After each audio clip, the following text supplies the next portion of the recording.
महाभारत की कहानियाँ आज भी प्रासंगिक हैं। महाभारत में भगवान श्री कृष्ण के द्वारा बोले गए अनमोल वचन आज भी लोगों के जीवन में लागू होते हैं। महाभारत को पंचम वेद कहा जाता है। अगर महाभारत में भगवान श्री कृष्ण के द्वारा बोले गए उक्तियों को अपने जीवन में आत्मसात कर लिया जाए तो जीवन सार्थक हो जाता है। आज यहाँ हम जानेंगे भगवान श्री कृष्ण के ऐसे ही 15 अनमोल वचनों को जो आपको जीवन सार्थक बना दे। भगवान श्री कृष्ण का पहला अनमोल वचन, कर्म का फल व्यक्ति को उसी तरह ढूंढ लेता है जैसे कोई बछड़ा सैकड़ों गायों के बीच अपनी माँ को ढूंढ लेता है। भगवान श्री कृष्ण का दूसरा अनमोल वचन, आत्मा न जन्म लेती है न मरती है, न इसे जलाया जा सकता है न ही इसे भिगोया जा सकता है। आत्मा अमर व अविनाशी है।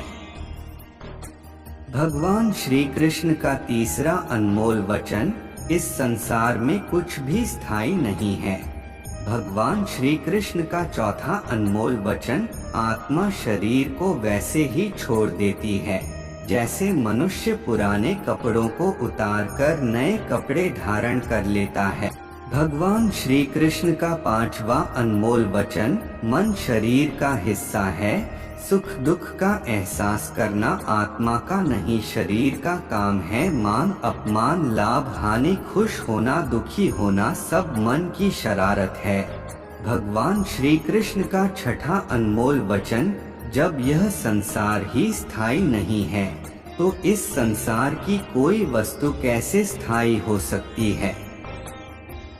भगवान श्री कृष्ण का सातवां अनमोल वचन, मैं सभी जीवों में विद्यमान हूँ। मैं चींटी में भी विद्यमान हूँ और हाथी में भी विद्यमान हूँ।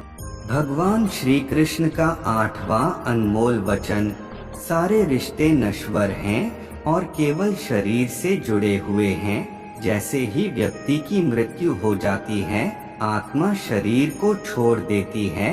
आत्मा का शरीर से जुड़े रिश्तों से कोई नाता नहीं रह जाता है। भगवान श्री कृष्ण का नौवां अनमोल वचन, मेरे भी कई जन्म हो चुके हैं, तुम्हारे भी कई जन्म हो चुके हैं, ना तो मेरा आखिरी जन्म है और ना यह तुम्हारा आखिरी जन्म है। भगवान श्री कृष्ण का 10वां अनमोल वचन, वर्तमान परिस्थिति में जो तुम्हारा कर्तव्य है वही तुम्हारा धर्म है। धर्म व्यक्तिगत होता है।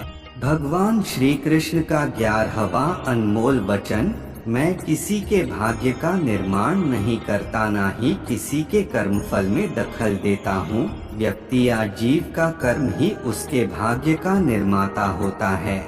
भगवान श्री कृष्ण का 12वां अनमोल वचन, क्रोध इंसान का सबसे बड़ा शत्रु होता है। क्रोध आने पर इंसान की सोचने समझने की शक्ति खत्म हो जाती है। उस व्यक्ति के पतन में ज्यादा समय नहीं लगता। भगवान श्री कृष्ण का 13वां अनमोल वचन, व्यक्ति कर्म करने से कभी छुटकारा नहीं पा सकता है, इसलिए तुम्हें हमेशा कर्म करते रहना चाहिए क्योंकि कर्म के बिना तुम्हारे शरीर का निर्वाह भी नहीं हो सकता है। भगवान श्री कृष्ण का 14वां अनमोल वचन, परिवर्तन ही संसार में स्थायी है, इसलिए परिवर्तन से नहीं घबराना चाहिए। भगवान श्री कृष्ण का 15वां अनमोल वचन, मन को नियंत्रण में रखना किसी घोड़े के नवजात शिशु को नियंत्रण में रखने जितना कठिन होता है।